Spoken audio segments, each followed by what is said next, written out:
గుర్తుపెట్టుకోవాల్సిన అవసరం ఉంది. విభజన జరిగింది. ఆ రోజు కాంగ్రెస్ పార్టీ కూడా ఇదే మరి చేశారు. నేను ఢిల్లీలోనే ఉన్నా, అద్వానీ గారి రూమ్లోనే ఉన్నా. చరిత్ర అది. నా ముందరనే జరిగితే బాధపడి వచ్చేసాను. నేను ఏమీ చేయలేని పరిస్థితిలో వచ్చిన తర్వాత మళ్ళీ పార్లమెంట్లో రాజ్యసభ అయినప్పుడు స్పెషల్ స్టేటస్ హామీ ఇచ్చారు. కానీ ఆ రోజు బీజేపీ కూడా ఓటేశారు. కానీ అలయన్స్ పెట్టుకున్నామంటే, ఎందుకంటే రాష్ట్ర ప్రయోజనాల కోసం పెట్టుకున్నాం. ప్రధానమంత్రి నరేంద్ర మోడీ గారు కూడా హామీ ఇచ్చారు, చేశారు, చాలా పనులు చేశాం. కానీ ఇంకా మనం చేసుకునే సమయంలో ఈ యొక్క సున్నితమైన విషయం మీ మారిగా అందరూ మాట్లాడుతూ ఉంటే నేను కూడా ఈ రాష్ట్ర ప్రయోజనాలు మీరంతా అపార్థం చేసుకుంటారని ఉద్దేశంతో పోయా.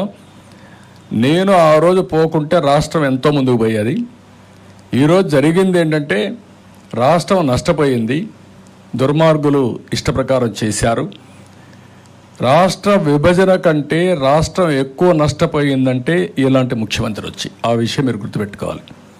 విభజన వల్ల నష్టం జరిగింది. నష్టాన్ని భర్తీ చేసుకునే సమయంలో విధ్వంసం జరిగింది. ఆ విధ్వంసం వల్ల ఇంకా 30 ఏళ్ళు వెనక్కి వెళ్ళిపోయాం. ఇప్పుడు కూడా రికవర్ చేసుకోకపోతే నాకు ఒకటే బాధ్యత. నన్ను 45 ఏళ్ళు ఆదరించారు. హైదరాబాద్ ఒక నమూనా తయారు చేశాం. తెలుగు వాళ్ళు ప్రపంచం మొత్తం రాణిస్తున్నారు. అందులో 50% తెలుగు వాళ్ళు ఆంధ్రప్రదేశ్లో ఉన్నారు. వీళ్ళ భవిష్యత్తు కూడా మళ్ళా ట్రాక్లో పెట్టవలసిన బాధ్యత ఒక సీనియర్ నాయకుడిగా నా మీద ఉంది. దానికి కలిసి వచ్చే ప్రతి ఒక్కరు సహకారం తీసుకుంటున్నా. ఆ సహకారం తీసుకుని ఎట్టి పరిస్థితుల్లో మళ్ళీ ఈ రాష్ట్ర పునర్నిర్మాణం జరగాలి.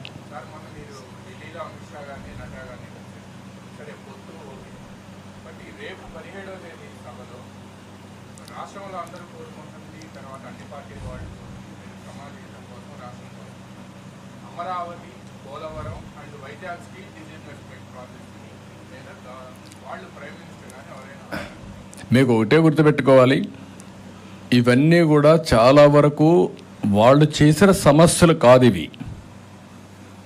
బీజేపీ కూడా అమరావతి మా రాజధాని అని చెప్తున్నారు.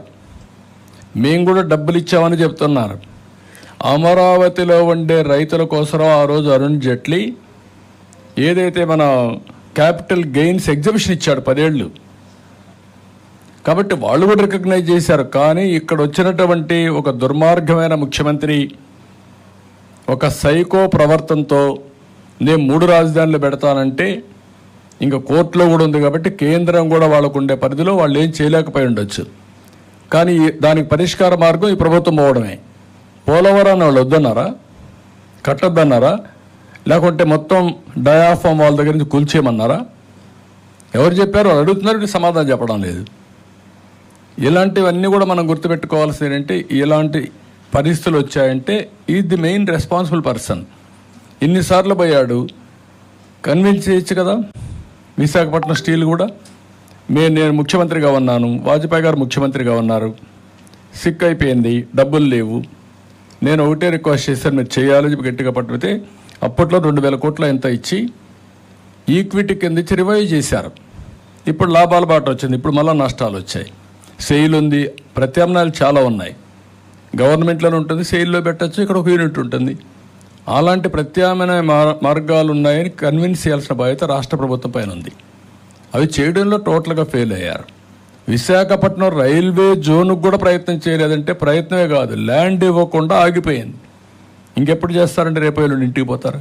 కాబట్టి మీరు కూడా ఆలోచించాల్సింది ఏంటంటే, రాష్ట్రంలో ఉండే మేధావులంతా థియరాటికల్గా ఏదో ఆలోచించి మీరు చేయడం కాదు, ప్రాక్టికల్గా ఏమేమి సాధ్యాలు అవుతాయి, ఏ విధంగా ముందుకు పోవాలో ప్రతి ఒక్కరూ ఆలోచించాలి.